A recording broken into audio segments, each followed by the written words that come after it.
did I not know that kids could have anxiety? Can you describe what it looks like when Tim gets upset? His eyes change, like he becomes a different person. You made me forget what I was writing. You ruined it! Sometimes he can get violent. I hate you! You ruined everything! Why do you always take his side? Timothy has an illness. No, Tim! Get off of me! I will kill all of you! Tim! I swear!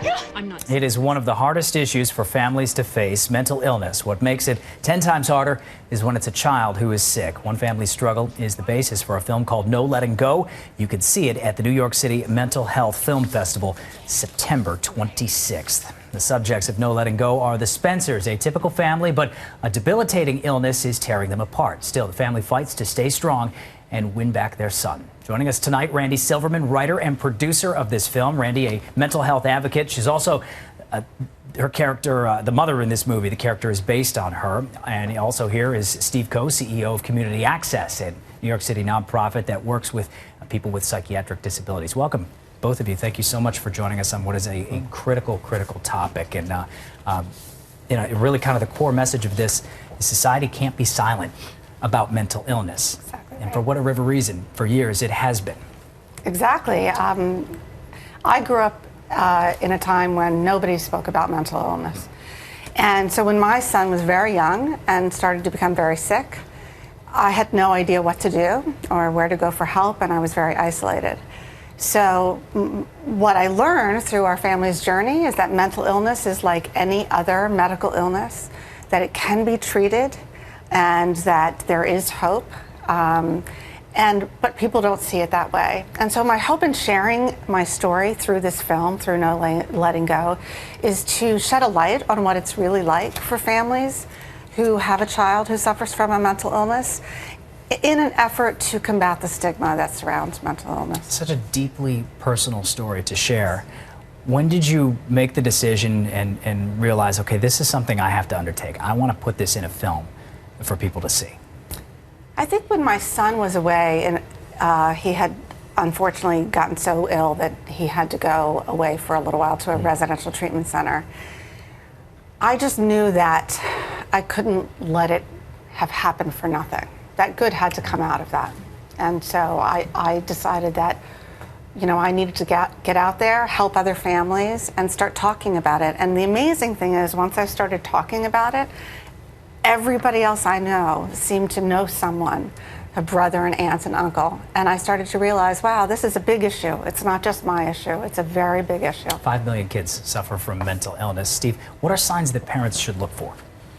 Well, I think the movie is very powerful, Randi made. And, you know, kids, you know, I'm not an expert on child psychiatry, so I don't want to probably answer that question in a way that's going to be advice to parents. Sure.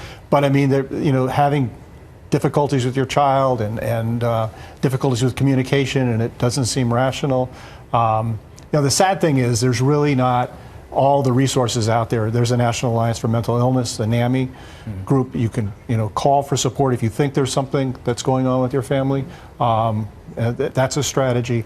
Being able to talk to a friend and being able to get some advice from someplace is really important. And NAMI is a great resource because it's parents that are, you know, dealing with issues. I mean, we're talking about 5 million plus kids. Why are there not the resources that it feels like there should be out there? Why are we behind on this? Why are we behind on this? Well, because it's a scary subject for people. So, you know, we were talking earlier, teachers, professionals, educators are given the signs of child abuse, and they're taught what to look for and how to report it and how to respond to it. We need to do the same thing with behavioral issues with children and being able to catch it early and then have the resources and places for people to go. So we've created a respite center that people can go for 5 days, and Randi visited. And there needs to be places like that for kids so they don't have to go away to a camp someplace. They can stay near their home, but just to give everybody a break and be able to start assessing what's going on, because it is a scary thing to go through for a family. And I go back to stigma. I mean, people are afraid to talk about it, and we shouldn't be, because it's actually 1 in 5 children in any classroom in our country suffers from some form of diagnosable mental illness. That's actually about 14 million children. The 5 million children is 5 million children who suffer from serious mental illness in such a way that it's debilitating. And those are huge numbers that people still are afraid to talk about. So we need to start talking about it and normalizing it like we would with diabetes or asthma, because it's not any different. People will learn something from this film, no question. I hope so. If people want to learn more about community access, how can they find out more about this? CommunityAccess.org is a good place to start. Also, the Mental Health Film Fest.nyc talks all about the film festival, and it's a fun, entertaining way to talk about a serious subject, but do it in a way. There's a comedian that's being featured. Canadian Broadcasting Corporation did a documentary on him. He'll be present. So there's stand-up comedy that that you can build into this issue, believe it or not. Sometimes that's the best way to open the door to a very serious conversation. All right, both of you, thank you so much for joining us on this great topic. Congratulations on putting this film together. Thank you. Now we have to get people to see it, Now we have to get people to watch it. No letting go. That's September 26th. Great. All Thank right. you so much. Thank you both for the time here in the studio.